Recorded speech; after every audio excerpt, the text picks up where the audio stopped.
My name is Elena, and this is my story. I live in a small coastal town called Harbor Glen, just a short drive from Boston. It's a peaceful place, filled with quiet streets, warm little cafes, and the constant whisper of the ocean in the background. I'm 28 years old, and I work as a front desk clerk at a modest seaside inn. My life was simple, some would even call it dull, but I found comfort in that simplicity. I had a handful of close friends, a tiny apartment of my own, and a routine that made me feel secure. I wasn't searching for love. After a few painful relationships in the past, I had convinced myself that being alone was safer. But life has a strange way of bringing someone into your world when you least expect it. For me, that person was Lucas. Lucas arrived at the inn for a short business stay. From the moment I saw him, I knew he was different from most guests, quiet, respectful, and carrying a tired calm that felt honest. His eyes were warm, his smile gentle, and his voice soft, as if he never felt the need to rush his words. When I checked him in, he thanked me in a way that felt sincere, almost personal. I caught him looking at me, not in an uncomfortable way, but with kindness. Without thinking, I smiled back. The next morning, he came down to the front desk and asked me what there was to see around town. I told him where to find the strongest coffee, which stretch of beach stayed peaceful, and which seafood place the locals trusted most.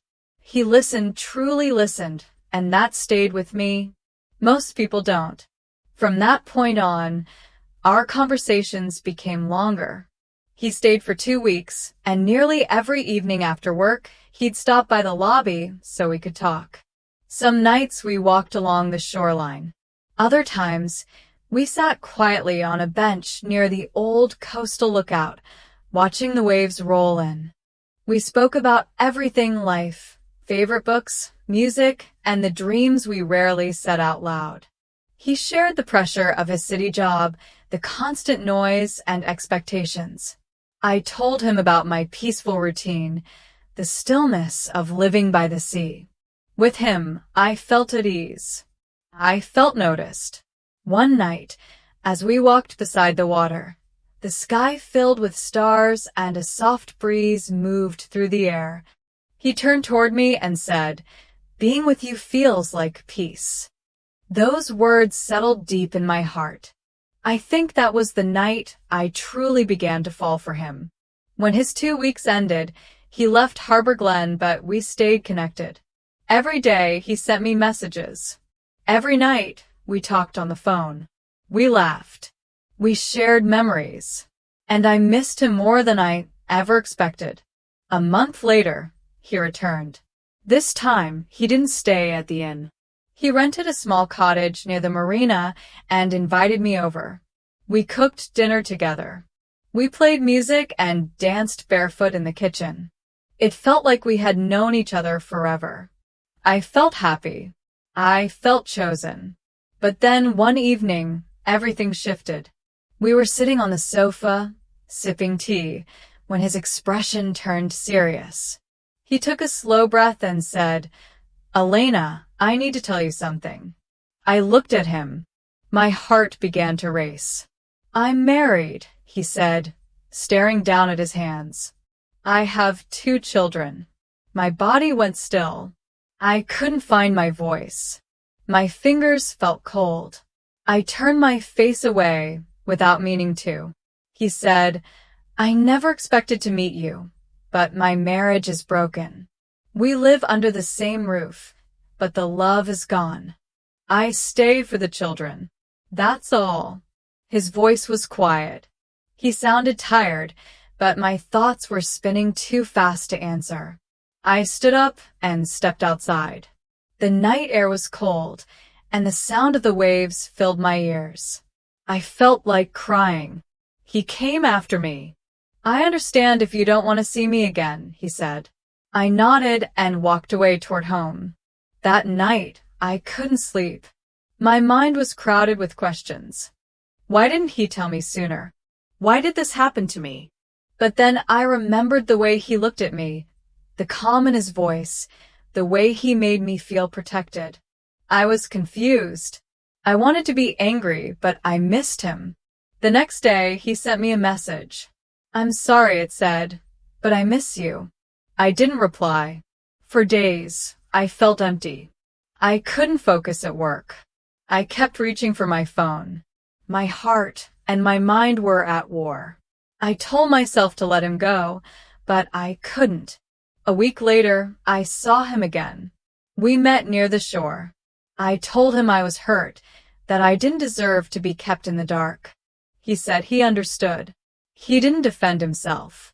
He only said, "I care about you." And then I stayed.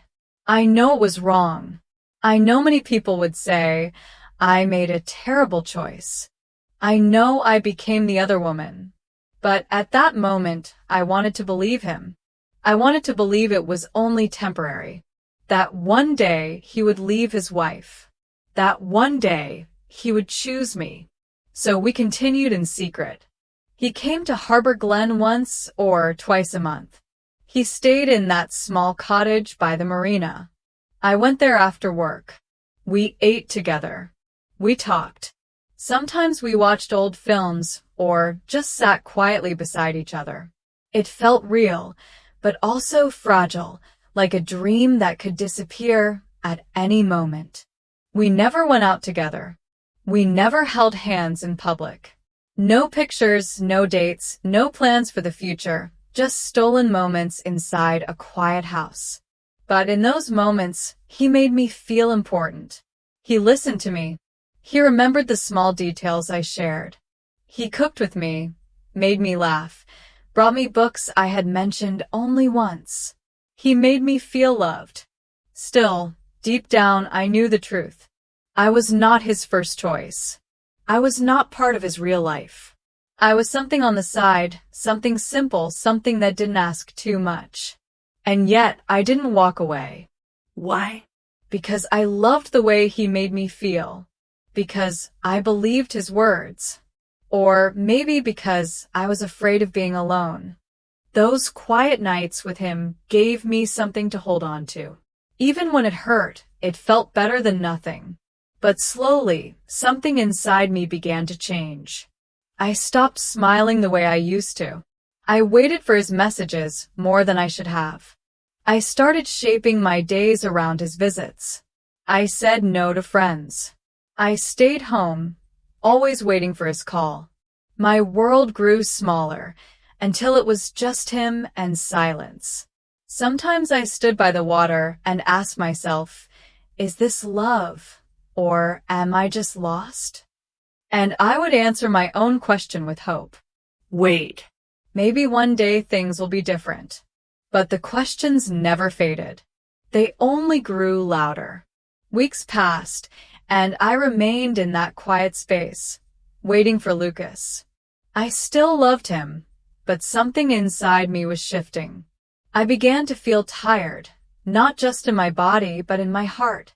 I was always waiting for a message, waiting for a visit, waiting for love that belonged to me only for a few hours at a time. Sometimes he came for a weekend. We stayed in the small cottage near the marina. We talked, cooked, and held each other. But when he left, the house felt cold and empty. I looked around and saw only my belongings. He never left anything behind. No clothes. No photos. No trace that he had ever been there. It felt like he lived two separate lives.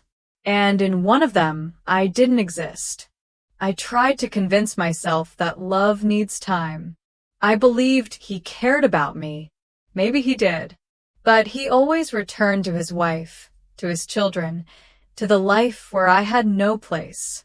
And slowly I began to ask myself why I kept allowing this. One night after he left, I sat by the window and watched the rain fall. I whispered to myself, what am I doing with my life? I was loving someone who could never give me a whole heart. I was always second. And I had dreams too. A home. A child. A man who would choose me every single day. But instead, I was left with empty rooms and quiet nights. Slowly, I began to feel that I deserved more. Still, I was afraid. I didn't want to lose him. I didn't want to face loneliness again. A part of me kept hoping he would change. That one day he would come to me and say, "I left. I'm here now, just for you." But that day never arrived. I talked to my friend Maya, the only person who knew the truth. I told her everything. How tired I felt. How sad. How confused. "You deserve to be someone's first choice, Elena," she said. "You should be with someone who is proud to love you. Someone who walks beside you in the daylight, not someone who hides with you in the dark." Her words stayed with me. I started to see how much I had changed. I didn't laugh the way I used to. I didn't go out anymore. I was always checking my phone. I had stopped doing the things I loved. Reading by the sea, walking through the park, sharing dinners with friends.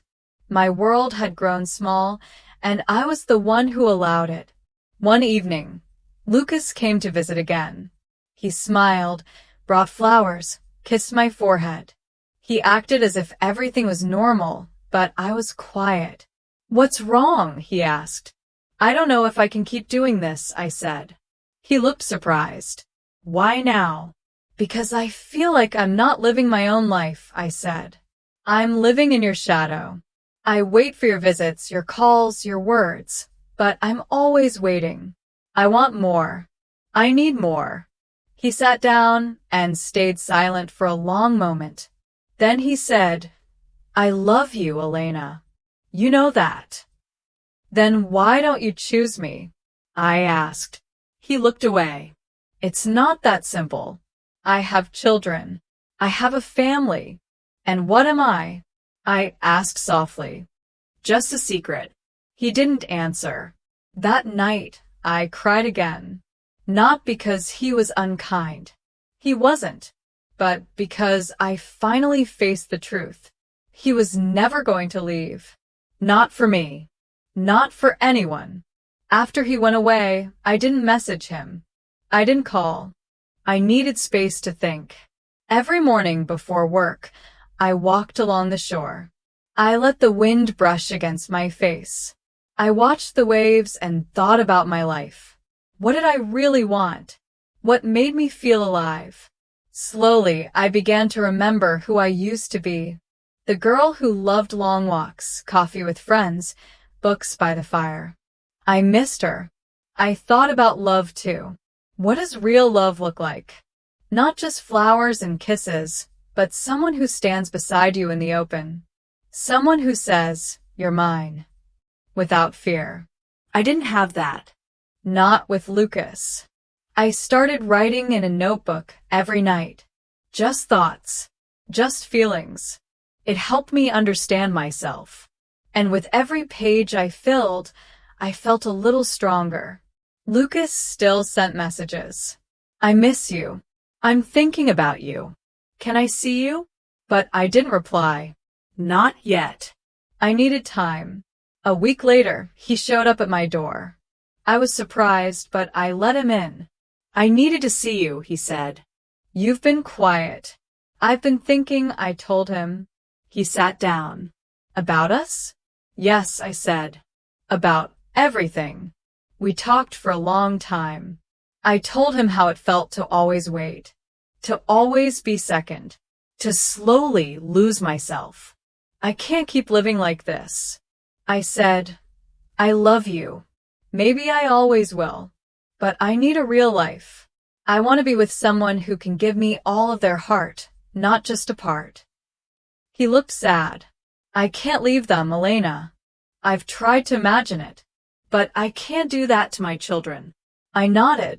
I understood. But I also understood something else. This was the end.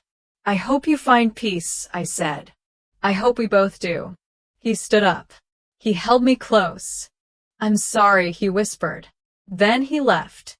And that was the last time I saw him. That night, I cried again, but it felt different. The pain was real, but it was clean, like finally breathing after holding it in for too long. The next morning, I walked down to the sea. I stood there for a long time, watching the waves. The sky was clear.